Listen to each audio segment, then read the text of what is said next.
Hello बच्चों, स्वागत आप सभी का मेरे YouTube चैनल CAP डगरवा में। मैं मोहम्मद इश्तियाक सर। आज के वीडियो में हम लोग देखने वाले हैं किस्सा मैं यूनिवर्सिटी में, जो एक खुद नुश्त है बतौर कहानी के, जो चैप्टर आपका 12th क्लास में 24 है। एहसान दानिश इनके मुसन्निफ है। इनके बारे में हम लोग पहले जानते हैं मुख्तसर सा में। ये जो मैं यूनिवर्सिटी है ना, मैं यूनिवर्सिटी एक खुदनुश्त है। आप खुदनुश्त को ऑटोबायोग्राफी कहेंगे, जिसको आप खुद की जीवनी पर, खुद की जिंदगी पर लिखे हुए कोई लम्हा, कोई मरहला कहेंगे। खुदनुश्त ऐसा मजमून होता है जिसे एक लिखने वाला खुद अपनी जिंदगी के बारे में लिखता है, अपने हालात बयान करते हैं। यानी वह मजमून जिसमें लिखने वाला खुद अपने बारे में लिखे, उसको क्या कहेंगे? खुदनुश्त कहेंगे। क्लियर है? आज ये खुदनुश्त हम लोग देखने जा रहे हैं। ये एहसान दानिश का लिखा हुआ है। उनका असल नाम एहसानुल हक है। ये एहसानुल हक जो बहुत ही मुश्किलात का सामना करते हुए मुसीबतों में उसका दिन कटता है, और ये बेचारा 4ठी जमात तक इल्म हासिल करने के बाद, तालीम हासिल करने के बाद बहुत मुश्किल से मेहनत मशक्कत कर करके अपनी ज़िंदगी का गुजारा करते हैं। और उसने अपने कुछ ख्वाहिशात पूरे करते हैं। तो उसने खुद जो मतलब वो फीलिंग्स अपने अंदर देखा, उसने जो महसूस किया, जो एक्सपीरियंस हासिल किए पढ़ने के दौरान, कितनी मुशक्क़तें झेली गुर्बत में, गरीबी में, उसी मुज़ाकरा को पेश किया है। यह आपका ऑब्जेक्टिव सीरीज है जो मैंने बोर्ड पर लिख दिया है। यूट्यूब वाले जितने बच्चे हैं, मैं पढ़ के सुना देता हूँ एक बार। हो सकता है किसी को पढ़ने में दिक्कत हो, आप इसका स्क्रीनशॉट ले लेंगे, फिर मैं कहानी दिखाता हूँ। वह मजमून जिसमें लिखने वाला अपने बारे में लिखे, खुदनुश्त या आप बीती कहते हैं। आप बीती उसी को कहते हैं, अपने आप पर बीती हुई दास्तान। मौलाना जाफरी थानेश्वरी का लिखा खुदनुश्त, मौलाना जाफरी थानेश्वरी एक खुदनुश्त लिखा था, ऑटोबायोग्राफी, काला पानी के नाम से, 1923 ईस्वी में। उसको उर्दू का पहला खुदनुश्त कहा गया। उसके बाद एक है खुदनुश्त आमाल नामा के मुसन्निफ शरर रेजा है। शरर रेजा आमाल नामा एक खुदनुश्त है, उसके मुसन्निफ शरर रेजा है। मैं खास निकाल कर दे दिया हूँ, जो आप लोगों को ऑब्जेक्टिव में पूछता बहुत है। यादों की बाड़ा ये भी खुदनुश्त है, इसके मुसन्निफ जोश मलिह आबादी है। कागजी पैरहन इसके मुसन्निफ इस्मत चुगताई है। मैं यूनिवर्सिटी में के मुसन्निफ एहसान दानिश है। यही वाला जो हम लोग अभी पढ़ रहे हैं। एहसान दानिश का असल नाम एहसानुल हक है। दानिश उसका तखल्लुस था। उनकी पैदाइश 1914 ईस्वी में कांधला अपने ननिहाल में हुआ। उनके वालिद का नाम काजी दानिश अली बागपत मेरठ जिला के रहने वाले थे। एहसान जो है सिर्फ 4ठी जमात तक इल्म हासिल किया, तालीम हासिल की। उनके वालिद को किताबें पढ़ने का, सुनने का शौक था, सुनने का। ये जो काजी जकी एहसान दानिश के उस्ताद रहते हैं, उसी का एक लाइब्रेरी रहता है, जिसे हम लोग उर्दू में कुतुब खाना कहते हैं। उसी के कुतुब खाना से नए किताब ला कर जब मजदूरी से फुर्सत मिल जाए, तो ये एहसान दानिश बेचारा अपने बाप को और उसके कुछ दोस्तों को बैठाकर किताबें सुनाया करते थे। बुनियादी तौर पर जो है वो नज़म का शायर है एहसान दानिश। हदीस अदब, दर्द जिंदगी, नफीर फितरत, नवाए कारगर, चिरागा, आतिश खामोश, मुकासात, सिराजा, जादुए नू, जख्म व मरहम, गोलिस्तान, मीरासे मोमिन, जहाने दानिश, जहाने दिगर, जंजीर बहारा उनकी तसानीफ है, यानी प्रमुख किताबें हैं। मार्च 1982 ईस्वी को लाहौर में उनका इंतकाल हो गया। ये जो हम लोग मैं यूनिवर्सिटी में एहसान दानिश का पढ़ने जा रहे हैं, उसमें छोटी सी किस्सा टाइप में अपनी हालात जिंदगी से मुतल्लिक बातें लिखी है। उसमें क्या लिखी है?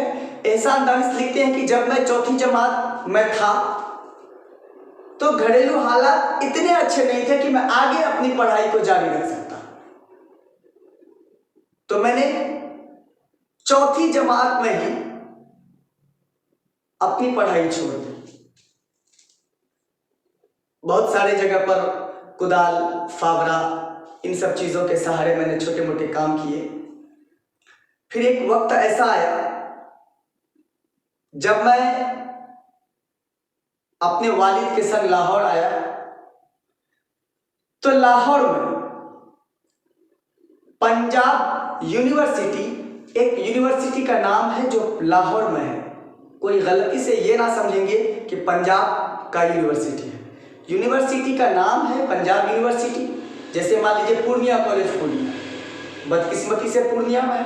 अब पूर्णिया कॉलेज पूर्णिया मान लो किशनगंज में रख देता नाम, तो किशनगंज जिला का होता ना। उसी तरह पंजाब यूनिवर्सिटी एक यूनिवर्सिटी का नाम है, और वो कहाँ पर है? लाहौर में। एक इसहाक नाम का मिस्त्री है, इसहाक नाम का मिस्त्री है, उसके नाम से उसके साथ में ये बेचारा उसी यूनिवर्सिटी में काम करने के लिए दाखिल होता है। उस यूनिवर्सिटी में जब काम करने के लिए दाखिल होता है तो वहां पर इन्हें काम दी जाती है रहट खींचने का। रहट वो कुएं पर बना हुआ पानी खींचने का आला होता है, जो खास करके बैलों से या किसी और ताकतवर जानवरों से रहट खींचकर पानी निकालने का काम किया जाता है, जिससे हौज भरते हैं। तो बदकिस्मती की बात है, बैल जैसे जानवरों से किए जाने वाले काम को करने के लिए एहसान दानिश को उसी रहट पर 12 पैसे रोजाना मजदूरी की अलालत पर उसे नौकरी मिल जाती है। कितना पैसा मजदूरी? 12 पैसे रोजाना के हिसाब से वो वहां पर मजदूरी करने के लिए रहट पर, कुएं में रहट पर पानी खींचने का काम करने के लिए मजदूरों के हुजूम में शामिल हो जाता है। बहुत सारे मजदूर हैं वहां पर यूनिवर्सिटी कैंपस में, ईंट ढोने का, मसाला बनाने का। तो जहां पर रहट खींचने का काम एहसान दानिश का लगा था, जो इसहाक मिस्त्री है उसको बुद्धू भी कहा जाता था। वो बेचारे निहायत ही शरीफ किस्म के मजदूर थे और इनसे बहुत लगाव था इनको। एक ही मोहल्ले में, आसपास के मोहल्ले में ही दोनों का घर था। तो जब इसे रहट पर काम करने के लिए लगाया जाता है तो वहां पर पहले से भी एक मजदूर काम करता है जिसका नाम रहता है रत्ता। क्या नाम रहता है? रत्ता। रत्ता भी बड़ा मेहनती लड़का है, वैसे ही होनहार है, वैसे ही ईमानदार है। अब उस रहट पर मजदूरी का काम करने के लिए एक नहीं 2 मजदूर काम करने लगे, एक रत्ता और एक एहसान दानिश। तो 2 मजदूर हो गए। बारी बारी से दोनों मजदूर फिर बदल करके, एक थकता है तो दूसरा आराम करता है, फिर से एक थकता है तो दूसरा आराम करता है, बदल बदल के काम कर रहे थे। तो इसको तो बचपन से ही किताबें पढ़ने का शौक था ना। तो सारे मजदूर जब वक्त मिलने पर आराम करते थे तो एहसान दानिश बेटा ये आराम नहीं करता था।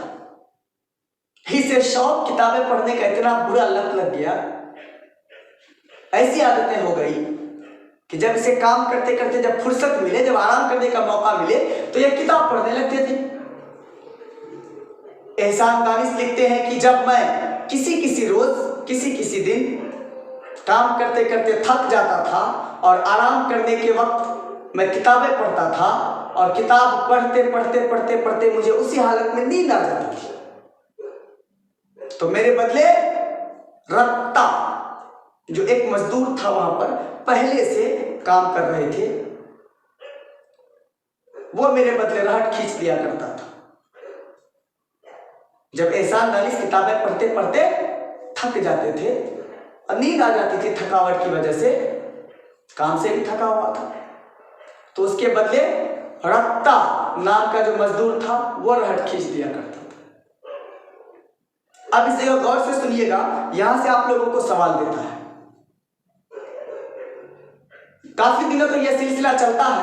एक दिन अचानक रत्ता की तबीयत खराब हो जाती है, रत्ता बीमार पड़ जाता है, काम पर आने के लायक नहीं है, लेकिन मजदूरी घट जाएगा, जरूरतें पूरी नहीं हो सकेगी, इस डर के मारे बेचारा रहट खींचने के काम पर आ जाता है और देखता है कि इनकी तबीयत बहुत ज्यादा खराब है। तो एहसान दानिश कहते हैं कि ऐ दोस्त, जब मैं काम करते करते थक जाता हूं और किताबें पढ़ते पढ़ते किसी रोज सो जाता हूं, तो तुम मेरे बदले रहट खींच दिया करते हो। आज तुम बीमार हो तो कुछ पल के लिए आराम कर लो, मैं तुम्हारे बदले रहट खींच दिया करूंगा। एहसान दानिश थोड़े बहुत पढ़े लिखे होते हैं, उम्र के बड़े भी होते हैं। रत्ता पढ़ा लिखा नहीं होता, उम्र में बहुत छोटे होते हैं। इसलिए एहसान दानिश की यह बात सुनने के बाद उसकी नजरें गोया शर्म से झुक जाती हैं। आपको पूछती है रत्ता की निगाहें ममनूनियत से क्यों झुक गई, यानी शर्म से क्यों झुक गई।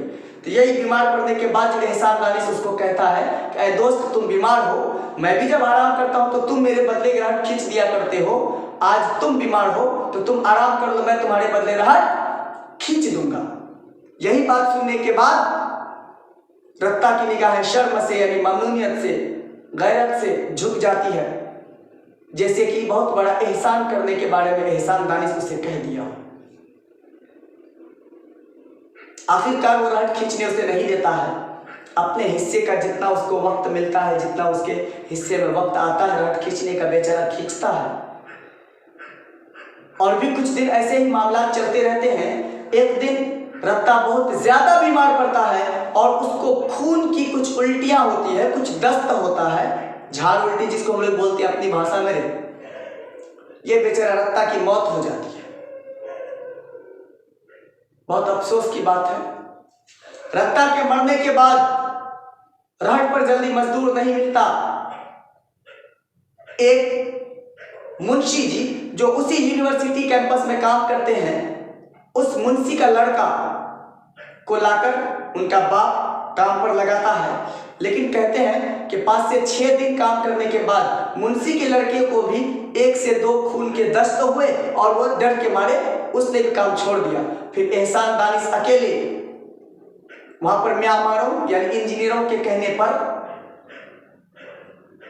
2-2 मजदूर का काम करते थे और 2-2 मजदूर का मजदूरी लेते थे। इन सब हालात को देखते हुए उन्हें खुद में बहुत बेबसी सी महसूस होती थी। तो उनकी शौक जगी उन्हें कि मैं मजदूरों के लिए, किसके लिए, खास तौर से मजदूर तबके के लोगों के लिए, जिसे बहुत ज्यादा कुछ नहीं है, जिसके पास बहुत अपने आप में लाचार है, बेबस है, मजबूर है, जो अपने बच्चों को बाकायदगी से पढ़ा नहीं सकते, तालीम याफ्ता नहीं बना सकते, उनके लिए एक मजदूर यूनिवर्सिटी, आला किस्म का मजदूर यूनिवर्सिटी और एक आला किस्म का लाइब्रेरी वो अपने यादगार के तौर पर छोड़ना चाहते हैं। जब एहसान दानिश काम करते करते थक जाते थे तो बेचारा रात में गर्म पानी से नहाना, पूरे जिस्म पर सरसों तेल से मालिश करना, गरम गरम तेल से, डेली काम करना, थकना, रात में थकान मिटाना। मेरी तबीयत खराब है बच्चे, इसलिए आवाज़ शायद आप लोगों को धीमी सुनाई देती होगी। मैं ठंडी खांसी से बहुत परेशान हूँ, इसलिए 6-7-8 दिन से मैंने आज क्लास नहीं दी है। आज कई दिनों के बाद क्लास में आया हूँ। आवाज़ अगर आप लोगों को कम जाता हो तो आज किसी तरह एडजस्ट कर लीजिएगा। तो डेली दिन भर काम करना और रात में गर्म पानी से नहाकर गर्म तेल से पूरे जिस्म में मालिश कर करके अपने थकान को मिटाना, यह उनकी डेली का तरकीब था। इतनी थी एहसान दानिश की हालात जिंदगी से जुड़ी हुई बातें, उसकी दास्तानें। ये ऑब्जेक्टिव सीरीज मैंने लिख दिया है। अभी इसके मुतालिक जितनी कहानियां आपने सुनी, बहुत सारा ऑब्जेक्टिव और सब्जेक्टिव निकलना है। आप लोग इसका स्क्रीनशॉट ले लीजिए, मैं इसके आगे कंटिन्यू